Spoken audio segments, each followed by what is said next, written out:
بسم اللہ الرحمن الرحیم۔ ابریہہ کا انجام۔ ابریہہ کے ہاتھی کو اٹھانے کی مسلسل کوشش جاری تھی کہ اچانک سمندر کی طرف سے ان کی طرف اللہ تعالیٰ نے ابابیلوں کو بھیج دیا۔ وہ ٹڈیوں کے جھنڈ کی طرح آئیں۔ دوسری طرف عبد المطلب مکہ میں داخل ہوئے، حرم میں پہنچے اور کعبے کے دروازے کی زنجیر پکڑ کر ابریہہ اور اس کے لشکر کے خلاف فتح کی دعا مانگی۔ ان کی دعا کے الفاظ یہ تھے: اے اللہ، یہ بندہ اپنے قافلے اور اپنی جماعت کی حفاظت کر رہا ہے، تو اپنے گھر یعنی بیت اللہ کی حفاظت فرما۔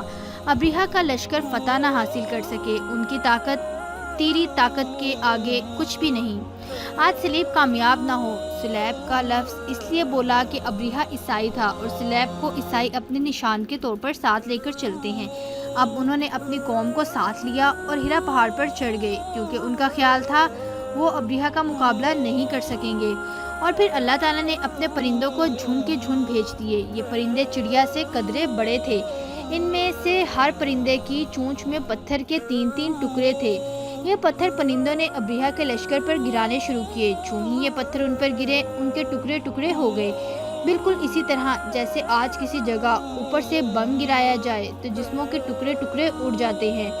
ابریہہ کا ہاتھی محمود البتہ ان کنکروں سے محفوظ رہا، باقی سب ہاتھی تہس نہس ہو گئے۔ یہ ہاتھی 13 عدد تھے، سب کے سب کھائے ہوئے نحوست کے مانند ہو گئے، جیسا کہ سورۃ فیل میں آتا ہے۔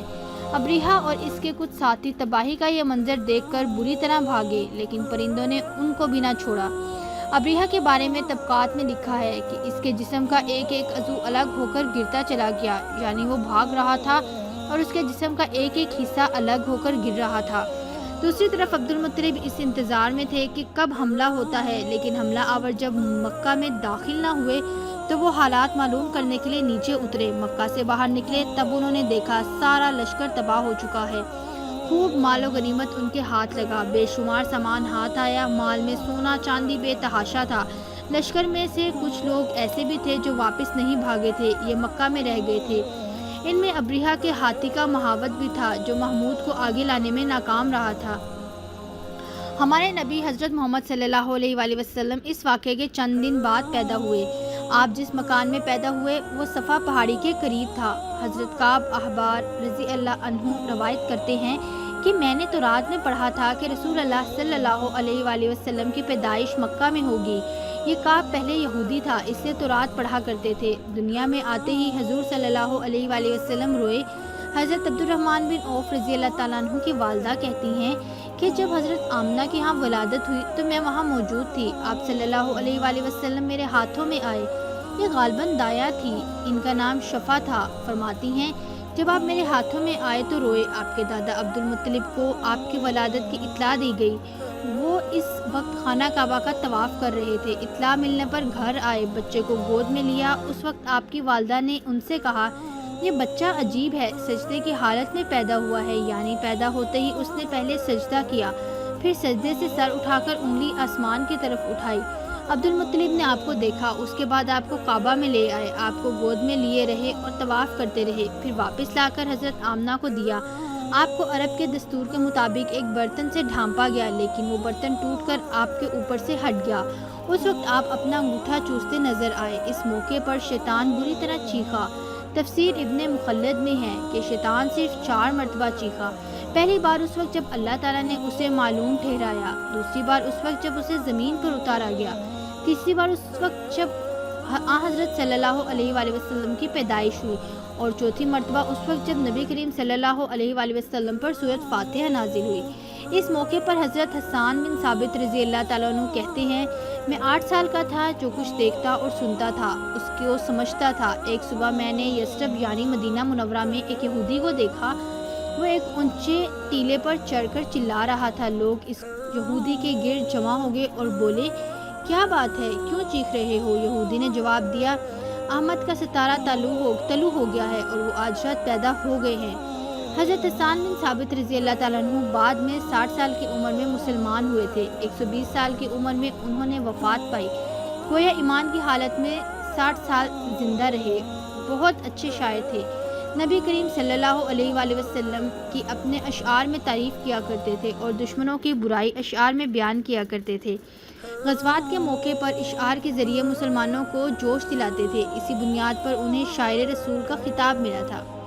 حضرت کعب احبار رضی اللہ تعالیٰ عنہ فرماتے ہیں کہ میں نے تورات میں پڑھا ہے کہ اللہ تعالیٰ نے حضرت موسیٰ علیہ السلام کو حضرت صلی اللہ علیہ وآلہ وسلم کی ولادت کے وقت کی خبر دے دی تھی، اور حضرت موسیٰ علیہ السلام نے اپنی قوم بنی اسرائیل کو اس کی اطلاع دے دی تھی۔ اس سلسلے میں انہوں نے فرمایا تھا، تمہارے نزدیک جو مشہور چمکدار ستارہ ہے، جب وہ حرکت میں آئے گا تو وہی وقت رسول اللہ صلی اللہ علیہ وآلہ وسلم کی پیدائش کا ہوگا۔ یہ خبر بنی اسرائیل کے علماء ایک دوسرے کو دیتے چلے آئے تھے، اور اس طرح بنی اسرائیل کو بھی حضرت کی ولادت کا وقت یعنی اس کی علامت معلوم تھی۔ حضرت عائشہ رضی اللہ تعالیٰ عنہ سے روایت ہے کہ ایک یہودی عالم مکہ میں رہتا تھا۔ جب وہ رات آئی جس میں حضرت صلی اللہ علیہ وآلہ وسلم پیدا ہوئے تو وہ قریش کی ایک مجلس میں بیٹھا تھا۔ اس نے کہا، کیا تمہارے یہاں آج کوئی بچہ پیدا ہوا ہے؟ لوگوں نے کہا، ہمیں تو معلوم نہیں۔ اس پر اس یہودی نے کہا، میں جو کچھ کہتا ہوں اسے اچھی طرح سن لو، آج اس امت کا آخری نبی پیدا ہو گیا ہے، اور قریش کے لوگوں وہ تم میں سے ہے، یعنی وہ قریشی ہے۔ اس کے کندھے کے پاس ایک علامت ہے، یعنی مہر نبوت۔ اس میں بہت زیادہ بال ہیں، یعنی گھنے بال ہیں، اور یہ نبوت کا نشان ہے، نبوت کی دلیل ہے۔ اس بچے کی ایک علامت یہ ہے کہ وہ 2 رات تک دودھ نہیں پیے گا۔ ان باتوں کا ذکر اس کی نبوت کی علامت کے طور پر قرآن کتب میں موجود ہے۔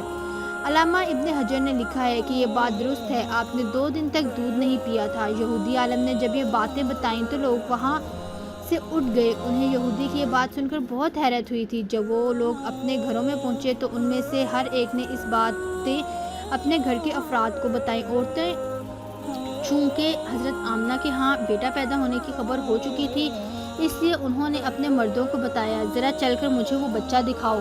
لوگ اسے ساتھ لیے حضرت آمنہ کے گھر کے باہر آئے، ان سے بچہ دکھانے کی درخواست کی۔ آپ نے بچے کو کپڑے سے نکال کر انہیں دے دیا۔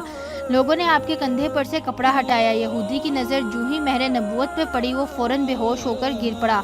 اسے ہوش آیا تو لوگوں نے اس سے پوچھا، تمہیں کیا ہو گیا تھا؟ جواب میں اس نے کہا، میں اس غم سے بے ہوش ہوا تھا کہ میری قوم میں سے نبوت ختم ہو گئی، اور اے قریشیو، اللہ کی قسم، یہ بچہ تم پر زبردست غلبہ حاصل کرے گا اور اس کی شہرت مشرق سے مغرب تک پھیلے گی۔